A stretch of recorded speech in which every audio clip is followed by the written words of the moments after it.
Hello, welcome back to my channel. My name is Kelsey and welcome to my second December vlog.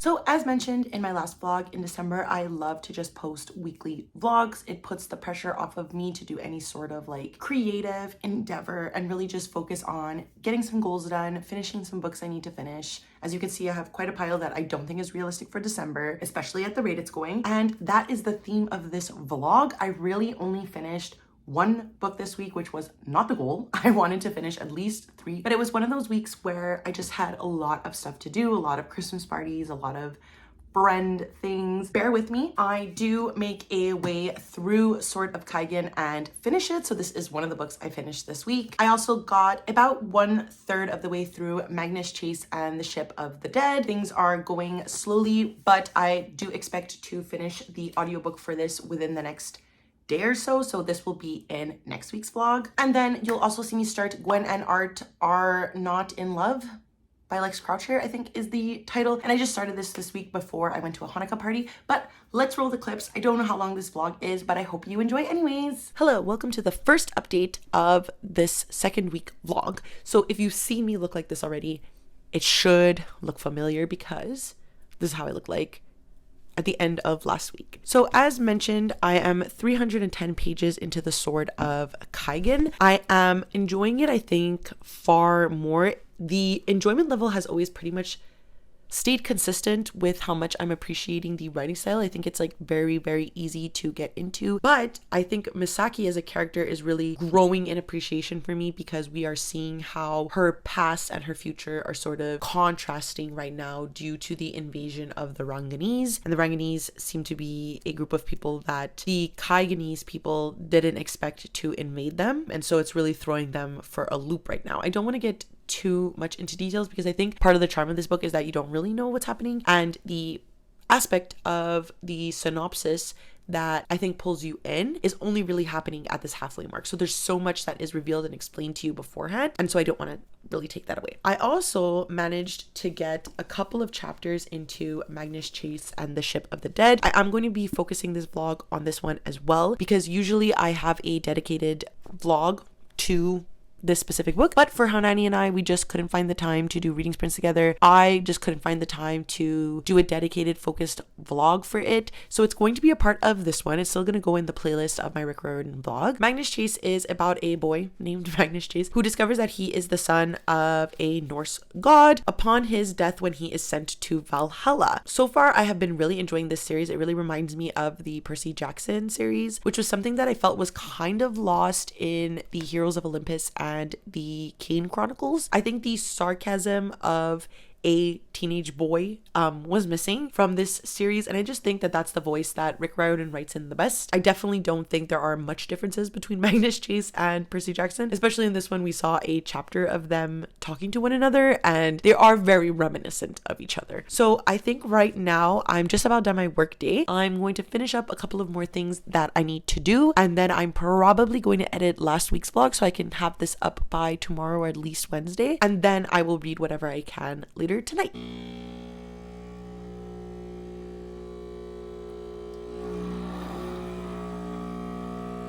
Hello, so I haven't updated all day because I've been really busy. My boss allowed me to take a project like off my workload, which has been really helpful mentally. Even though I myself have issues with that. As you can see, the teens is going crazy in the background, but I myself have issues with that because I feel like I'm being punished for expressing my mental health needs, even though he's doing this to help me. In my little brain, I'm like, I'm being punished for being honest, and that's something else I need to work on, clearly. But I haven't been able to read at all today because of the fact that I've been dealing with this sort of issue. I just realized there's a really big issue. Oh my god. Okay, hold on. Bye. Many minutes later. I'm still working. The issue is not over, but I will fix this and then I will start to read. Hello, it is almost bedtime for me, but I wanted to get a quick update done before I went to bed because I realized I didn't update you at all today. So I did get 100 pages into Magnus Chase and the Ship of the Dead. Right now, Magnus is looking to recollect all his friends in order to stop Loki, basically, and I'm enjoying it, but I think I wasn't focusing on it enough today. I might restart it, to be honest, but I think I understand relatively where we are. Anyways, they're gonna go hunt Loki, they're gonna get this mead, yada yada yada. Eventually we'll be on a ship of the dead, I think. But what really grabbed my attention tonight was the Sword of Kaigen. So I got to page 442, and without going into spoilers, the most horrific battle scenes that I've ever read, rivaling with R.F. Kuang's The Poppy War, I read in this book. M.L. Wang does such a fantastic job at really building the narrative for the first 200 pages. So in the first 200 pages, you are kind of, I'm gonna put this down because it's so heavy, but you're kind of dealing with Misaki's past, while also her relation to her husband and to her family, and the pride that this family has in regards to being warriors for the Kaiganese Empire. That all comes to a head around the 250 to 300 page mark, where the village gets attacked and their greatest warriors are essentially gone. Now we are dealing with Misaki, dealing with the role that she plays as a mother, as a woman, at this time in this type of village with these type of patriarchal ideologies, and also what the government is doing to them and treating them, despite teaching these people to believe that they are the most important people in the Kaiganese Empire. So without going into spoilers, that is the most I'll kind of talk about the plot, but I do want to say that this is probably one of the first indie fantasies I've read.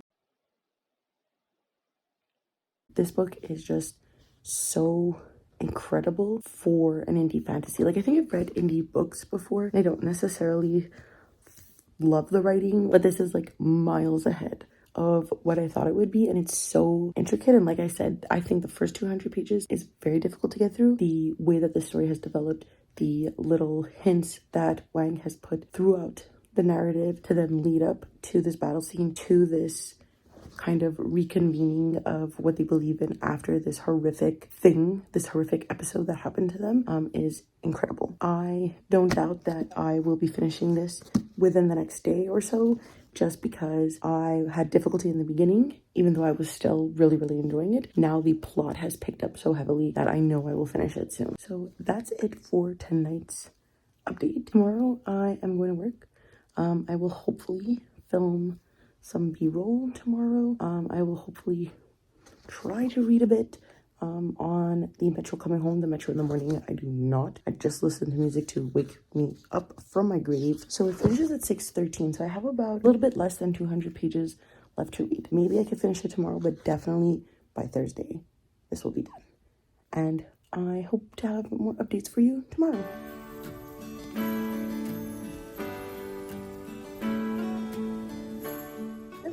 So I'm currently at work. Also I did my nails. I'm not sure if I like them. I feel like they're too long and spiky, but I found a meeting room at work just so I can update you on my reading. So it's not all B-roll, this vlog, but I am currently listening to Magnus Chase while I'm at work, and I'm really enjoying it. I think it's very standard for Rick Riordan. I think it really amplifies the charm of Percy Jackson while also keeping it totally different. There are mentions of Percy Jackson in this series because Annabeth and Magnus are cousins, but it's not totally involved with Percy. There is some interesting like correlations because there are like water gods and stuff like that, and so Percy is mentioned sometimes. This book is really following they get a quest, they go see someone, they get another quest to go see someone, all to solve this goings on with Loki. I'm really enjoying the character of Alex. They are really interesting. They add some spiciness, I think, to the book because they are a child of Loki, but they're not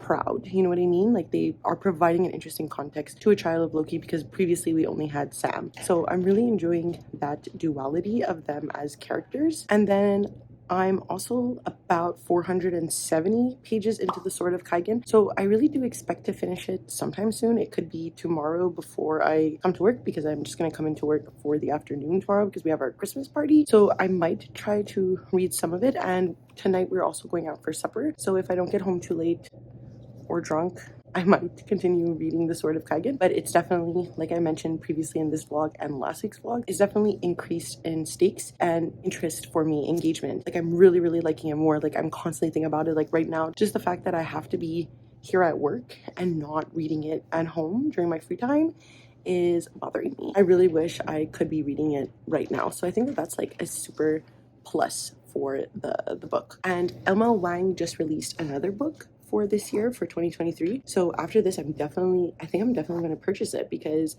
I don't know if this would be a 5-star. Like the ending would have to be absolutely insane. And judging by people's ratings, like a lot of people give this a 5 stars. So could be, but definitely a strong 4, maybe 4.5. So that's it for this update. Hopefully I will remember to do some b-roll. We know how bad I am with b-roll and when I go out to do things, because I just get forgetful. But see you later, or whenever, or sometime soon.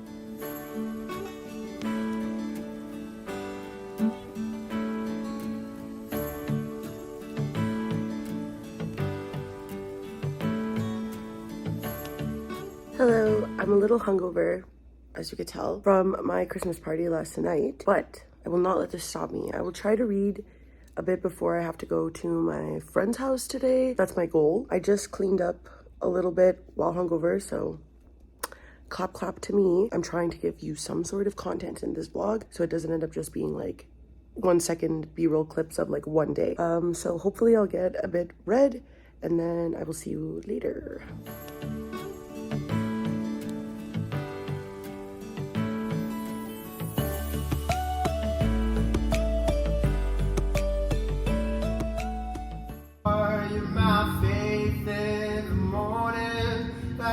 For the night, 'cause I stay awake until the morning breaks in, bright and early, and hold you. Hello, I just got home from my friend's show, as you saw in the b-roll, and I'm just going to wind down now. I have a beer and I'm going to read a bit so that this becomes a reading vlog and not just a life vlog. So I'm probably going to try to finish The Sword of Kaigen because I don't have that much left to read. So hopefully I can finish it tonight. Wish me luck. Hello, good morning. It is Monday, so this is the final day of the vlog, and I had quite a busy morning, a lot of meetings that I just couldn't show. And then I did a 40-minute spin class at lunchtime, and then I took a shower, so I'm just letting it air dry a little bit before I blow dry my hair, and I'm getting some work done. But I'm doing a little bit of like pre-analysis, so I think what I'm going to do is finish The Sword of Kaigen, because I literally have 10 pages left and I just couldn't bring myself to finish them last night. I did notice something in the book that I think can be a tad annoying, but then when I wrote it in Danny's Discord, like people were like, yeah, but I think you changed. Basically, Takeru, which is Misaki's husband, has been a genuinely big asshole the entire book, and he kind of mistreats Misaki in a way in order to like kind of instill or keep this strength that his family kind of perpetuates into the world. The whole book we are kind of always facing Takeru as this wall, and without getting into spoilers, Misaki and Takeru have this kind of conversation where he sort of opens up and explains to her that he had a rough childhood and like witnessed his parents have like a more abusive marriage, and he kind of pushed Misaki away for that reason. In the moment, I felt like we're supposed to empathize with Takeru because he has this tragic backstory, but through talking on the Discord, both Danny and our friend Regina mentioned that it made him feel like a much more complex character instead of just someone who was raised to be this sort of rock figure and acts that way. So Regina felt like it didn't really excuse what he did, but showed that they can work on that going forward. And he still remains a very flawed character in the last 20 or so pages since that point. And Danny also agreed that Misaki doesn't really forgive him or forgets what he did their entire marriage, but understanding him and willing to move forward with that. So I'm excited to see how this ends. I think Takeru did grow and becomes the sort of like leader of the village without getting into spoilers. So I'm definitely going to finish that now. I will probably also try to listen to Magnus Chase, but I did want to quickly talk about how I started an arc for Gwen and Art Are Not in Love by Lex Croucher. So I read this when I was at the cafe yesterday, waiting for my friends to all go to our other friends' Hanukkah party. So this story is, the prompt is like Heartstopper meets A Knight's Tale. So it's a queer medieval rom-com YA about love, friendship, and being brave. So it follows descendant of King Arthur named Arthur, and he's a future lord, and he is betrothed to Gwendolyn, who is the short-tempered princess of England since birth, but the only thing that they can agree on is that they despise each other. They're forced to spend the summer together at Camelot, and Gwen discovers things about Arthur, and Arthur discovers things about Gwen, and I think they become each other's beards.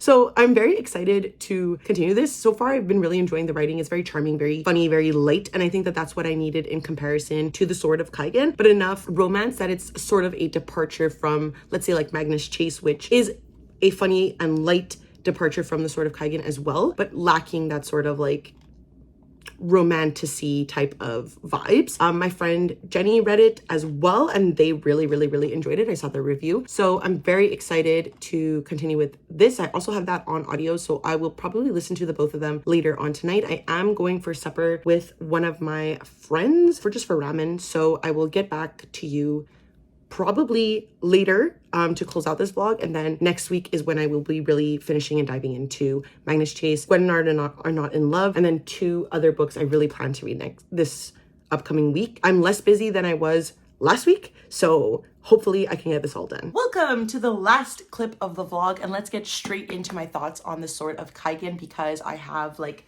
quite a bit of them. Overall, I found this book to be probably one of the more interesting and engaging standalone fantasy novels that I've read in a while. The development of the characters overall was probably the most captivating and strongest aspects of the novel overall. I really enjoyed our 2 main characters, Misaki and Mamoru, and how they growed and showed really their feelings, ideas, and strengths as the novel progressed forward. I also really loved the world building in here, and I would love to have more standalone novels in this world to really get to see the expansiveness of it. I know that M.L. Wang did write other books in this like Theonite world, but they're not easily accessible to get. But I'm hoping that they might be republished in the future, or that M.L. Wang will expand, because I would love to know more about this world. It was at the same time like a combination of historical fantasy, science fiction, and modernity, which made it so interesting, and I was really curious about it throughout the entire book. But my major issue with this book, and why I couldn't give it the 5 stars despite loving the characters and the world building so much, was definitely the pacing. I felt as though the novel's climax really came towards the middle of the novel, and I don't feel like we had enough time in the beginning to really build up to that. So if you saw in my last vlog, I was really struggling with the first 20%. I wish we saw more of our characters' personalities, thoughts, and ideas in that first 20%, and how they questioned what they knew and how that questioned the reality of their world before this major battle scene. I did